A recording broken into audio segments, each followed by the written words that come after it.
पिछले पार्ट में हमने देखा कि ये गरीब लोग सपने देखना क्यों छोड़ देते हैं, लेकिन अब असली सवाल ये है कि आखिर ऐसा होता कैसे है। सपने कोई अचानक नहीं छोड़ता, न कोई बच्चा पैदा होते ही हार मान लेता है, न कोई इंसान शौक से उम्मीद छोड़ देता है। इसके पीछे एक लंबी प्रक्रिया होती है जो धीरे धीरे इंसान को अंदर से थका देती है। इनमें से ज्यादातर लोग कभी अपने घरों से बड़े सपनों के साथ निकले थे। उन्हें लगा था कि मेहनत करेंगे तो जिंदगी बदलेगी। शहर उनके लिए एक मौका था, लेकिन शहर ने उन्हें जो दिया वो मौका नहीं बल्कि अस्थिरता थी। काम मिला लेकिन स्थायी नहीं, मेहनत मिली लेकिन सुरक्षा नहीं। और यहीं से कहानी बिगड़नी शुरू होती है। जब किसी इंसान को हर दिन ये सोचना पड़े कि कल काम मिलेगा या नहीं, तो वो लंबे समय की योजना नहीं बना सकता। पढ़ाई, बचत, इलाज या भविष्य, ये सब चीजें स्थिरता मांगती हैं, और जहां स्थिरता नहीं होती वहां सपने टिक नहीं पाते। यहाँ लोग आज के लिए जीते हैं क्योंकि कल बहुत अनिश्चित होता है। सबसे बड़ी समस्या पहचान की है। बहुत से लोग सिस्टम में मौजूद ही नहीं होते, कागज अधूरे हैं, पते अस्थायी हैं और रिकॉर्ड कहीं दर्ज नहीं। बिना पहचान के इंसान अधिकार नहीं मांग सकता, और जब अधिकार नहीं होते तो इंसान खुद को कमजोर मानने लगता है। वो मान लेता है कि ये दुनिया उसके लिए नहीं बनी। शिक्षा इस चक्र को तोड़ सकती थी, लेकिन शिक्षा भी यहाँ आसान नहीं है। स्कूल दूर है, खर्च ज्यादा है और हालात ऐसे हैं कि बच्चे पढ़ाई से पहले घर की जरूरत बन जाते हैं। कई बार स्कूल जाना एक लग्जरी लगता है, और जब पढ़ाई बीच में छूट जाती है तो वही रास्ता बचता है, मजदूरी का। स्वास्थ्य भी इस कहानी में एक बड़ा कारण है। बीमारी यहाँ सिर्फ शरीर को नहीं तोड़ती, जिंदगी की पूरी गति बिगाड़ देती है। एक छोटी सी चोट, कुछ दिनों का बुखार या कोई एक्सीडेंट और पूरी कमाई रुक जाती है। इलाज महंगा है और सरकारी सुविधाएं अक्सर पहुंच से बाहर। ऐसे में इंसान मजबूर होकर दर्द सहना सीख जाता है। यहाँ की जिंदगी में आराम नाम की चीज नहीं होती। लगातार काम, लगातार चिंता और लगातार डर, ये सब मिलकर इंसान के मन पर असर डालते हैं। धीरे धीरे वो खुद को दोष देने लगता है। उसे लगता है कि शायद गलती उसी की है, शायद वो उतना काबिल नहीं है। यही सोच सबसे खतरनाक होती है, क्योंकि यहीं से इंसान अंदर से हार मान लेता है। सिस्टम की एक और सच्चाई है, यह सबसे ज्यादा उन्हीं लोगों से दूरी बना लेता है जिन्हें सबसे ज्यादा जरूरत होती है। योजनाएं बनती है,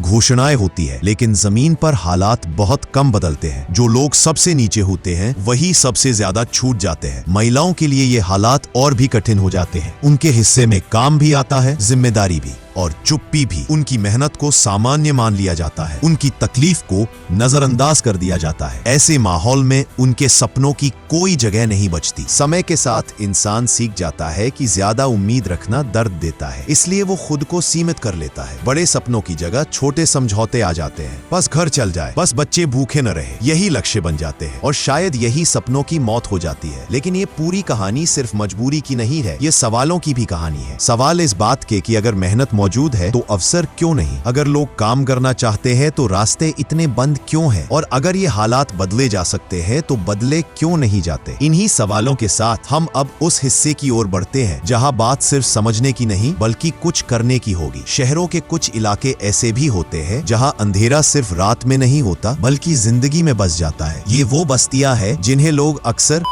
एरिया कहकर एक ही नाम में समेट देते हैं, लेकिन यहाँ रहने वाले लोगों की पहचान सिर्फ उसी एक शब्द तक सीमित नहीं होती। यहाँ भी परिवार होते हैं, बच्चे होते हैं, और एक ऐसी जिंदगी होती है जो हालात ने थोप दी होती है। इन गलियों में बच्चे बहुत जल्दी सब कुछ देख लेते हैं, बहुत जल्दी सब कुछ समझ लेते हैं। बचपन यहाँ मासूम नहीं रह पाता। स्कूल और खेल की जगह डर, शर्म और सवाल घेर लेते हैं। कई बच्चों को पता ही नहीं होता कि उनके आसपास जो हो रहा है वो सामान्य नहीं है, क्योंकि उन्होंने यही दुनिया देखी है। यहाँ रहने वाली महिलाएं अक्सर अपनी पहचान छुपाकर जीती हैं। समाज उन्हें दोष देता है, लेकिन कभी ये नहीं पूछता कि वो यहाँ तक पहुंची कैसे। ज्यादातर कहानियां मजबूरी से शुरू होती हैं, गरीबी, धोखा, हिंसा या कोई ऐसा रास्ता जिससे लौटना आसान नहीं होता। इन इलाकों की सबसे बड़ी सच्चाई ये है कि यहाँ से बाहर निकलना सिर्फ चाहने से नहीं होता। इसके लिए सहारा चाहिए, सुरक्षा चाहिए और एक ऐसा मौका चाहिए जो बहुत कम लोगों को मिलता है। और जब ये मौका नहीं मिलता तो पूरी पीढ़ियां उसी अंधेरे में बड़ी हो जाती हैं। अब तक हमने ये समझने की कोशिश की कि हालात कैसे बनते हैं, सपने कैसे टूटते हैं और सिस्टम कहां लोगों को पीछे छोड़ देता है। लेकिन अगर हम यही रुक जाएं तो ये कहानी अधूरी रह जाएगी, क्योंकि सच्चाई सिर्फ देखने और समझने के लिए नहीं होती। सच्चाई हमसे जवाब भी मांगती है। सबसे आसान रास्ता होता है सहानुभूति जताना और आगे बढ़ जाना। हम वीडियोस देखते हैं, कुछ पल के लिए दुख महसूस करते हैं और फिर अपनी जिंदगी में लौट जाते हैं। लेकिन जिन लोगों की ये कहानी है उनके लिए ये कोई वीडियो नहीं है, ये उनकी रोजमर्रा की जिंदगी है, और यही फर्क सबसे ज्यादा तकलीफ देता है। सवाल यह नहीं है कि क्या सिस्टम पूरी तरह बदल सकता है या नहीं, सवाल यह है कि क्या हम अपनी सीमाओं में रहते हुए किसी एक इंसान की जिंदगी में फर्क ला सकते हैं, क्योंकि बड़े बदलाव अक्सर छोटे कदमों से ही शुरू होते हैं। हर समस्या का समाधान तुरंत और पूरी तरह नहीं होता, लेकिन हर समाधान की शुरुआत कहीं ना कहीं से होती है। यहीं पर इस वीडियो का मकसद थोड़ा बदलता है। अब ये सिर्फ एक डॉक्यूमेंट्री नहीं है, अब ये एक कोशिश है, एक ऐसी कोशिश जिसमें हम सब मिलकर उन लोगों के साथ खड़े हो सकते हैं जिन्हें सबसे ज्यादा सहारे की जरूरत है। और ये सहारा सिर्फ पैसों का नहीं होता, ये भरोसे का भी होता है। अगर आप इस वीडियो को यहाँ तक देख रहे हैं तो इसका मतलब है कि आप सिर्फ दर्शक नहीं हैं, आप समझ रहे हैं। और अगर आप समझ रहे हैं तो शायद आप मदद का हिस्सा भी बन सकते हैं। स्क्रीन पर आपको एक QR कोड दिखाई दे रहा होगा। अगर आप चाहे तो अपनी सुविधा के अनुसार छोटा या बड़ा कोई भी कंट्रीब्यूशन कर सकते हैं। ये डोनेशन किसी संस्था या किसी अनजान जगह नहीं जा रहा है। इसका इस्तेमाल सीधे उन लोगों की मदद के लिए किया जाएगा जिनकी कहानियां आपने इस वीडियो में देखी है। खाने, दवाइयों, जरूरी सामान और जहां संभव हो बच्चों की पढ़ाई के लिए। हर कदम सोच समझकर उठाया जाएगा, क्योंकि भरोसा बहुत कीमती होता है। लेकिन यहाँ एक बात साफ कहना जरूरी है, ये कोई मजबूरी नहीं है, कोई दबाव नहीं है। अगर आप मदद नहीं कर सकते तब भी आप गलत इंसान नहीं है। कभी कभी सिर्फ किसी कहानी को आगे पहुंचाना, किसी के बारे में बात करना